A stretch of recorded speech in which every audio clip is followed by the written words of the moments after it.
Uniform की क्या कीमत होती है और उसका क्या महत्व होता है। आपने अभी ऑपरेशन सिंदूर के माध्यम से पाकिस्तान की कमर को तोड़ने वाले भारत माता के बहादुर जवानों के शौर्य के माध्यम से देखा होगा।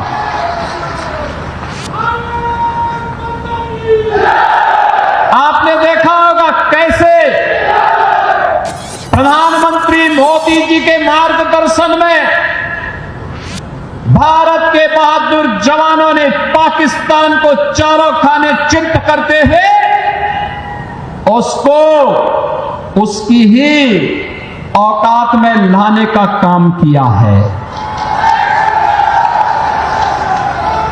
अगर हमारे पास मजबूत सेना नहीं होती, भारत माता के पास बहादुर जवान नहीं होते, तो पाकिस्तान जैसे दुश्मनों के रहते हुए देश की जनता कैसे सुरक्षित रहती,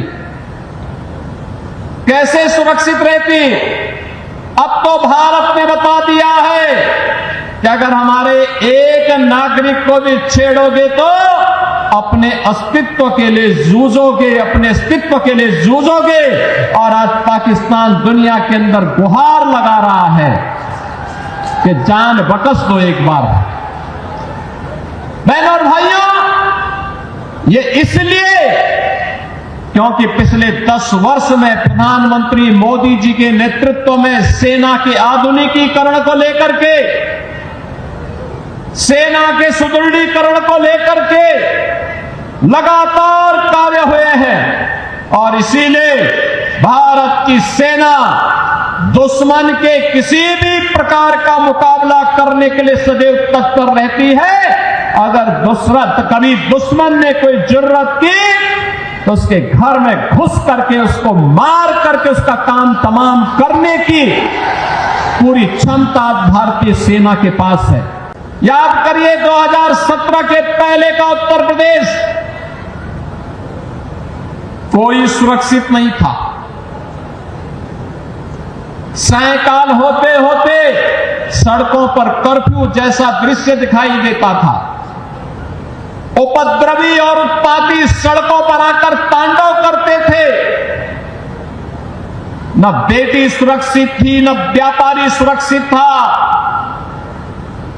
हर तीसरे दिन एक दंगा होता था। पर्व और त्योहार के पहले ही लोगों के घर में, लोगों के मन में एक आशंका आ जाती थी, पता नहीं अब क्या होगा, अब क्या होगा।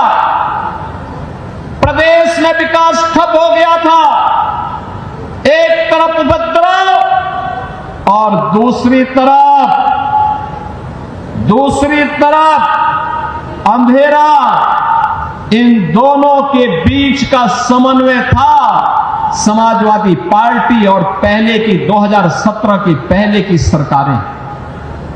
वे गुंडों के साथ मिलकर के प्रदेश में अराजकता फैलाते थे, कानून के लिए संकट खड़ा करते थे, बेटी और व्यापारी की सुरक्षा के साथ उनके सुरक्षा के साथ खिलवाड़ करते थे, सज्जनों को प्रताड़ित करते थे, दुर्जनों का महिमा मंडन करते थे।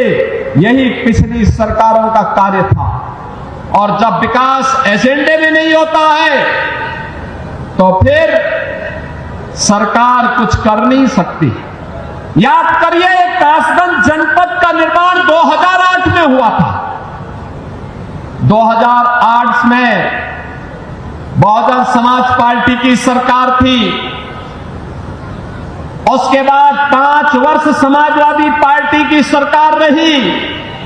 बहनों और भाइयों, पुलिस लाइन जो पुलिस की व्यवस्था की बुनियादी आवश्यकता होती है, इसके लिए न जमीन दी गई न पैसा दिया गया।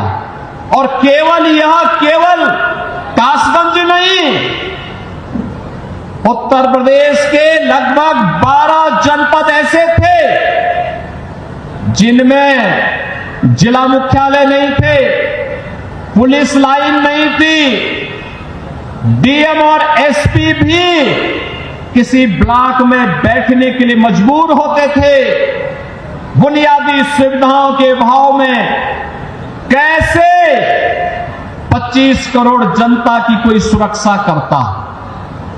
लेकिन आज उत्तर प्रदेश पुलिस देश के अंदर एक मॉडल के रूप में देखी जा रही है, एक मॉडल के रूप में आधुनिक सुविधाओं से युक्त, हर प्रकार के संसाधनों से युक्त। और माफिया का तो काल ही बन गई है पुलिस। अब माफिया पैरेलल एक समानांतर सरकार नहीं चला सकता, किसी गरीब की प्रॉपर्टी पर कब्जा नहीं कर सकता, सज्जन शक्ति को प्रताड़ित नहीं कर सकता, बेटी और व्यापारी की सुरक्षा पे सेंध नहीं लगा सकता है। अगर लगाएगा तो उसे मालूम है अगले चौराहे पर यमराज उसका इंतजार कर रहा होगा और फिर राम नाम सत्य है कि यात्रा निकलनी प्रारंभ हो जाएगी।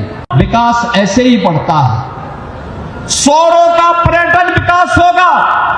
याद करिए, शोरों का महत्व वही है जो आज संभल का महत्व है। अब तो आप समझ गए होंगे संभल के महत्व को। वहां भी भगवान श्री हरि विष्णु का कल्कि अवतार की भूमि है और ये सोरो श्री हरि विष्णु का 12 अवतार की भूमि, ये तीसरा अवतार है। याद करिए, सोरो तीसरा अवतार है और संभल 10वां अवतार है।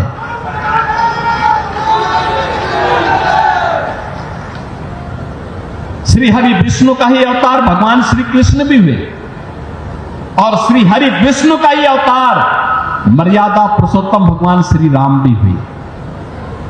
ये सभी श्री हरि विष्णु के जिन्होंने इस सृष्टि के कल्याण के लिए समय समय पर अवतार लेकर के मानवता के कल्याण का मार्ग प्रशस्त करते हुए धर्म की संस्थापना के लिए इस धराधाम पर आए हैं।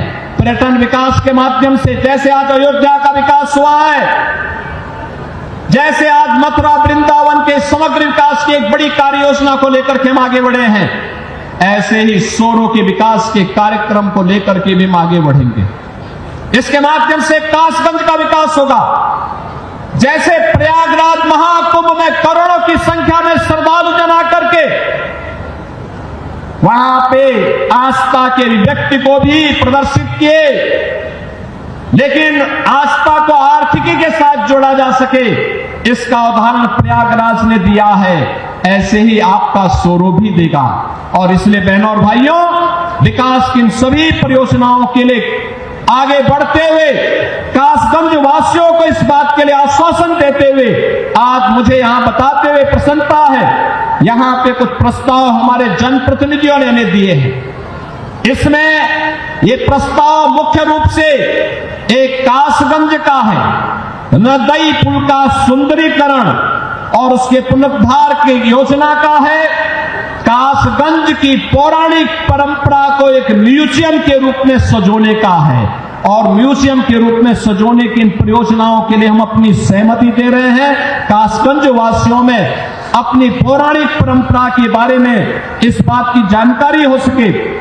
नगर पंचायत सोहावर ये अमापुर का है, यहां पर बाईपास के निर्माण का कार्य होगा और साथ साथ दरियागंज में झील के सुंदरीकरण के प्रस्ताव को भी हम आमंत्रित कर रहे हैं। ये सभी प्रस्ताव आते हैं तो कासगंज जनपद को समग्र विकास की दिशा में आगे बढ़ाने में मदद मिलेगी।